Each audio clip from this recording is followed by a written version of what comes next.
Sterling Marlin in the 14 is our AutoZone biggest mover of the race so far. He's really in the zone. Get in the zone with AutoZone. Started 37th, moved up to 20th. Honorable mention to Jimmy Johnson. Johnson started 20th and he is up to 8th. Just been marching slowly but surely towards the front. J.J. Yaley got the free pass, overcoming that pit road penalty, so he's back on the lead lap as we get ready for this restart, completing lap 105. What makes restarts, especially as the race gets older, is the inside line. See how many cars one or more laps down? That's what makes it a challenge for those cars on the outside that are on the lead lap, especially after a restart. Leader kind of likes it. Nobody else does, though. Now they're 11 cars deep on that inside lane. Nice clean restart. Well, we mentioned Jimmy Johnson's up to 8th. He restarted, though, as far as position on the racetrack, 16th because of those lap down cars. I got a feeling we're going to hear a lot more from Jimmy Johnson before this day's over with. I've been watching this car, Larry, and it looks like it is stuck to the track today. A lot better than it did in practice. Oh, absolutely. Krista? I asked Chad Knaus this morning, I said, you know, why is Jimmy so good here? You look at the streak, 9 top 10s in the lap, 9 out of 10 top 10s. Oh, caution on the track, guys. Yeah, that'll be Sterling Marlin. We actually do not have caution. Sterling Marlin in the 14 will get going, and he will stay on the lead lap about a half a straightaway in front of Jeff Gordon. You can see the difference right there, but we stay green. So a spin by Marlin, no caution. Sorry, Krista, temporarily interrupted. Go ahead. Thank you, guys. I've got 9 out of 10 top 10s for Jimmy Johnson. I asked Chad Knaus, why are you guys so good here? He said, you know, it's all about taking notes. Jimmy took notes from Jeff Gordon. Chad took notes from Bobby Loomis. Remember, Loomis was very good here with Bobby Hamilton. So Chad said it's all about notes. You know, these guys do their preparation and their homework quite possibly as good, if not better, than any team out here. Thanks. Let's show you what happened with Sterling Marlin. No caution flag for that one. We are still under green. Watch the 14, middle of your screen. Scott Riggs in the 10 got into the back of him. I think that all accordion from further forward. Definitely what it looked like. Just stacking up. Juan Pablo did a good job of working his way through there and not hitting anything. Here's what Matt Kenseth saw. Take the high road. Slow down, grab a couple of gears, and keep digging. I like what I'm seeing today on these caution flags, though. You know, we're not throwing one every time somebody gets a little bit out of shape.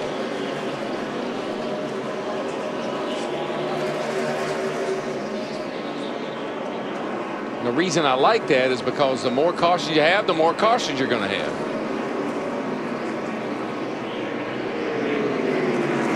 Four Chevys out front. There's Kevin Harvick in third. He's been in the top 3 for most of this race, as you see. Dale Jr. running in fourth.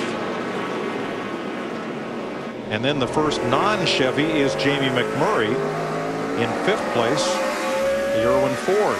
He's pretty much carried the banner for Ford here all weekend long, qualifying and all. Tony Stewart is 6th. Kurt Busch is the first Dodge in the race in 7th. Kurt and his crowd have really helped his car too. He was struggling quite a bit, but looks decent right now. As we've well documented, Jimmy Johnson in the 48 is 8th. Casey Kane, the 9 now, he's a lap down back in 33rd. Jimmy Johnson's teammate, our winner from last week, the 5-car Kyle Busch, he's been working his way to the front, started back in 14. So we have 3 of the 4 Hendrick cars well up in the top 10. And then to round out the top 10 is Carl Edwards in the 99. You're working underneath Joe Nemechek. I tell you, there's a car right behind Carl Edwards, Martin Truex Jr., the 1 car, Dale Earnhardt Jr.'s teammate. That car has actually been good all weekend long. In fact, he just about won every single practice session here. He didn't win final practice because his teammate did. There you go. But he had a bad effort in qualifying, and that's kind of hindered him. But again, that car looks like it's hooked up very well. All you got to do if you want to know how good a car is watch it off the corner. And if it comes off of the corner straight and the back end doesn't step out right at the exit of the corner, you've got a pretty good old piece. Ricky Rudd's had success here. He tutored our rookies earlier in the weekend, as you saw in the pre-race, and his Ford is 12th. Making his 54th start here today.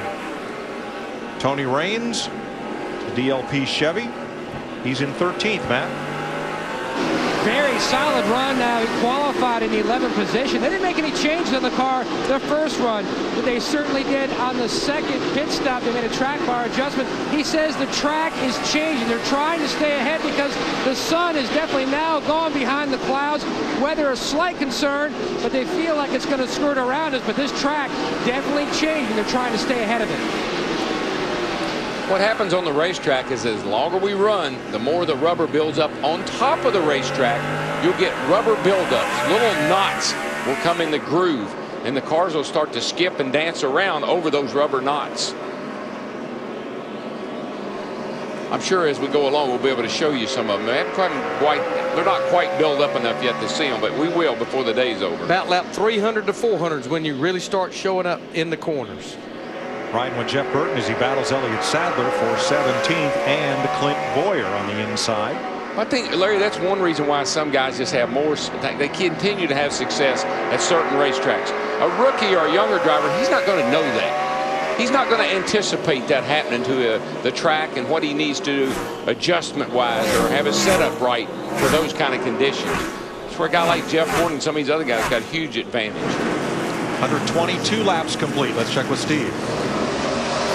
Yeah, Mike, just listening to Scott Miller, the crew chief for Jeff Burton, he told Burton it's hard to get track position right now, but there's only about 4 or 5 cars that are faster than us, so just be patient and we'll be there at the end. A nice wave out the window. Thank you for letting me by, he waved in the direction of David Stremme. Yeah, Jeff's running about where he started. He started back in the 19th position, running in 16th right now in the 31 car, Jeff Burton.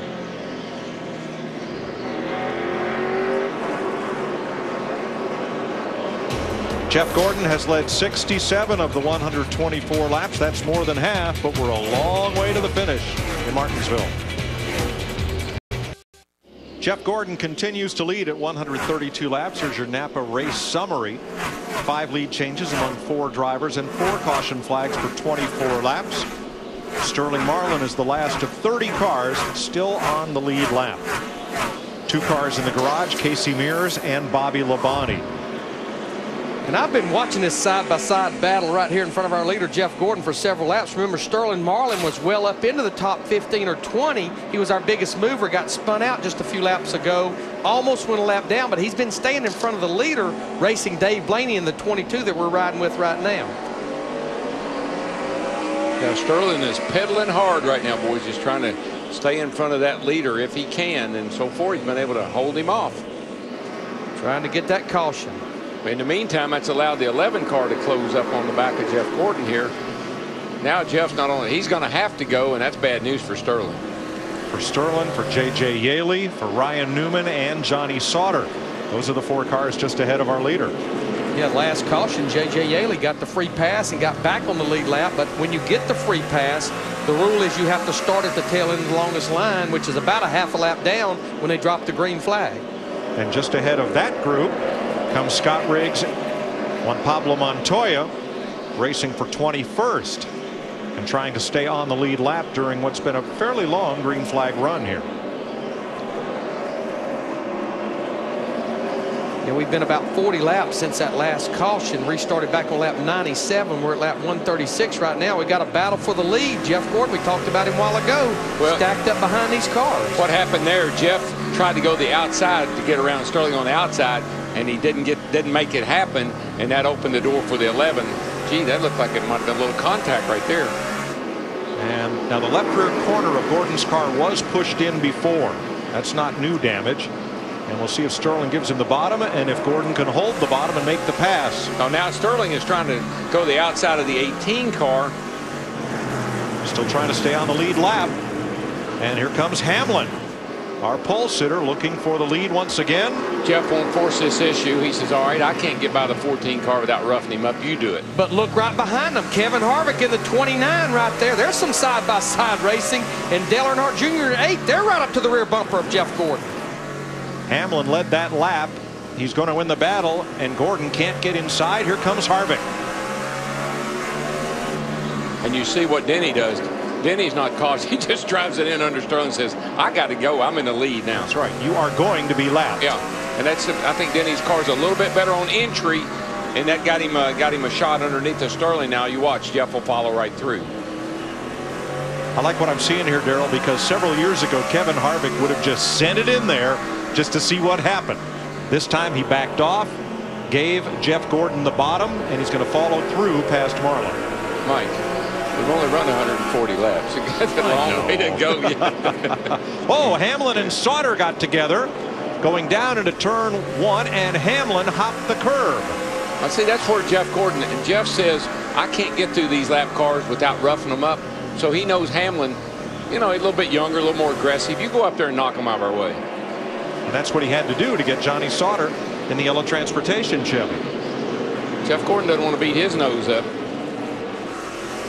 But because all of this is going on, we talked about Kevin Harvick, Dale Earnhardt Jr. Now Jamie McMurray in the 26, Tony Stewart in the 20. They've pulled up to the back of this group. We got the top 6 cars right there together.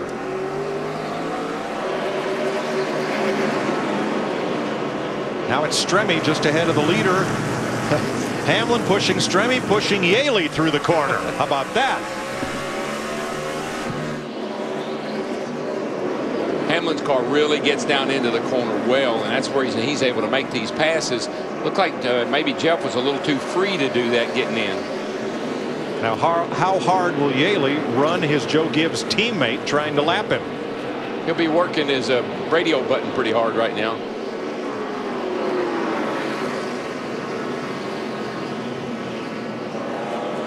This is when you plead your case.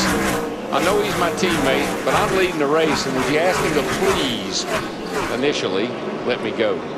He actually got into his left rear quarter panel just a little bit right then, getting off into turn 1. There you see the battle for 5th between McMurray and the 26, Stewart and the 20 car. But notice just right behind Denny Hamlin, who just kind of follows along, and lets the old 11 car do all the dirty work. Big Daddy. Big Daddy.